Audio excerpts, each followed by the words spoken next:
Welcome to the Explainer. We often think of racial categories as totally static, objective, or just biologically fixed from day one, right?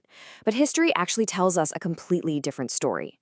Today, we are going to look at the Finnish and Finnic peoples, a group we now widely recognize as European, and see how their racial identity was highly contested, debated, and even weaponized all over the globe throughout the early 20th century.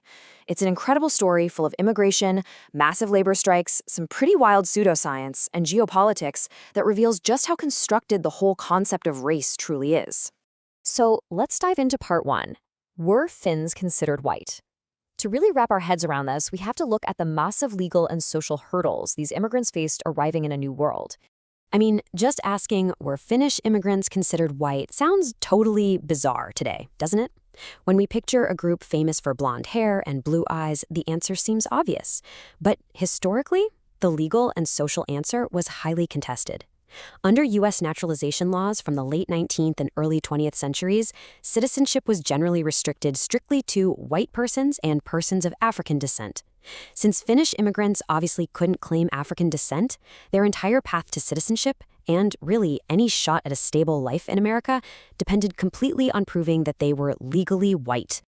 And what's truly striking here is the visceral, everyday nature of the prejudice they encountered. When hundreds of thousands of Finns migrated to places in the upper Midwest, like Minnesota and Michigan, they were frequently categorized by the locals as Asian or Mongol. Immigrants from Finland were routinely hit with the derogatory slur China Swede, or called a roundhead. It got so bad that in Duluth, Minnesota, local kids of Swedish or Norwegian descent would actually physically mock Finnish children. They'd pull their eyes back to make them look slanted while chanting that slur. It was a very real, very in-your-face form of othering. Which brings us to Section 2, a global history of phenophobia, because, as it turns out, this definitely wasn't just happening in the mining towns of America. Phenophobia spread like wildfire. It was a massive global issue. Finnic peoples faced immense hostility almost everywhere they went. Over in Sweden, where many Finns migrated for work, they were targeted with the slur Finnjävel, which essentially translates to Finnish devil. In Norway, the Kven minority, which is a Finnic group, were flat out forbidden from speaking their own language in this aggressive push for forced assimilation. Over in Russia, they were constantly demeaned with the derogatory term chukna. And most tragically, in the Soviet Union, Ingrian Finns faced intense persecution, enduring forced deportations, and thousands were killed during the Great Purge. So yeah, it was a global vulnerability. Moving on to Section 3, pseudoscience and language traps. The absolute crucial point here is how this global prejudice collided head-on with American labor politics and some very questionable science. How did this actually play out in a court of law? Picture this. Between 1870 and 1930, you have this massive wave of Finnish immigrants flooding into North America, and a lot of them end up doing grueling work in the booming mining industry. But here's the kicker. These immigrants were incredibly active in unionizing. In 1907, Finns actually led a massive strike of over 10,000 workers in Minnesota's Mesabi Range. Well, the exploitative mining companies absolutely despised this. So in retaliation, they literally weaponized race. District Prosecutor John Sweet took an immigrant named John Spahn along with 15 others to court on January 4, 1908. He explicitly argued that Finns were not white and therefore completely ineligible for U.S. citizenship. It was a direct, calculated attempt to punish them for their labor activism.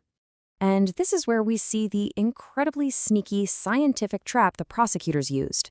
They needed a scientific excuse to classify Finns as non-white, right? So they pointed at linguistics. The Finnish language belongs to the Finno-Ugric language family, which is entirely distinct from the Indo-European languages spoken by basically the rest of Europe. The prosecutor actually stood in court and argued that because their language wasn't Indo-European, Finns were biologically Mongol or Asian by origin.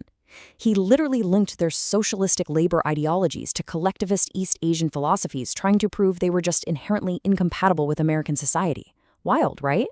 Ultimately, Judge William A. Kant ruled on January 17, 1908, that Finns were in fact white. He brought in ethnologists who argued that sure, while Finns might have had distant Asian origins, centuries of exposure to the freezing cold northern climate had literally transformed them into, quote, the whitest people on earth. But here's the crazy part.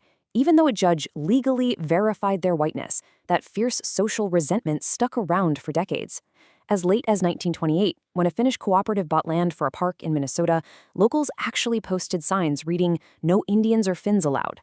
So they were still being equated with Native Americans and socially segregated even after winning legal whiteness. Let's pivot to Section 4, Estonia's quest for whiteness.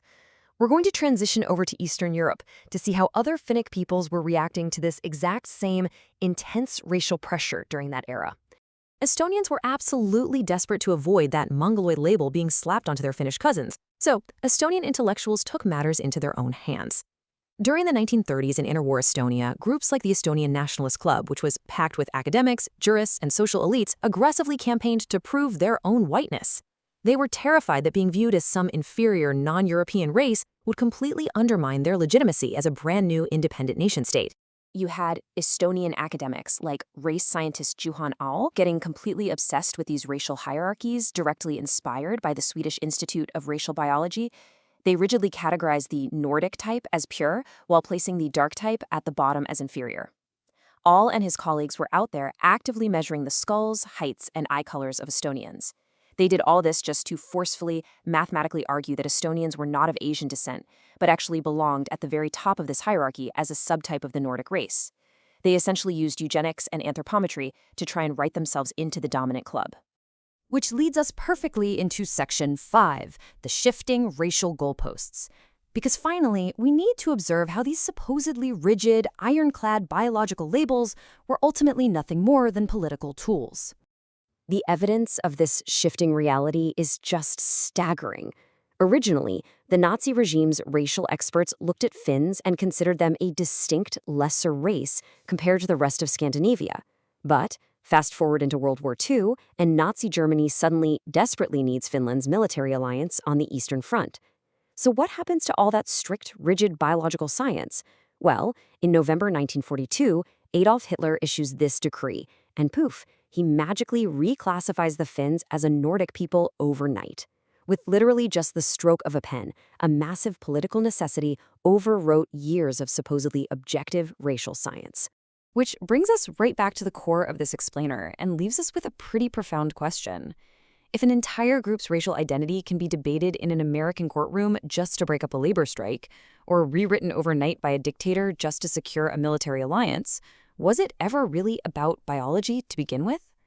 The Finnish experience brilliantly and kind of terrifyingly illustrates that the categories we often treat as absolute truths are actually incredibly fluid. They're shaped by power, politics, and prejudice. It's a huge reminder for us to always look critically at the labels used to divide us and to really question the quote-unquote science behind them. Thanks so much for joining me on this deep dive. Keep questioning and keep learning.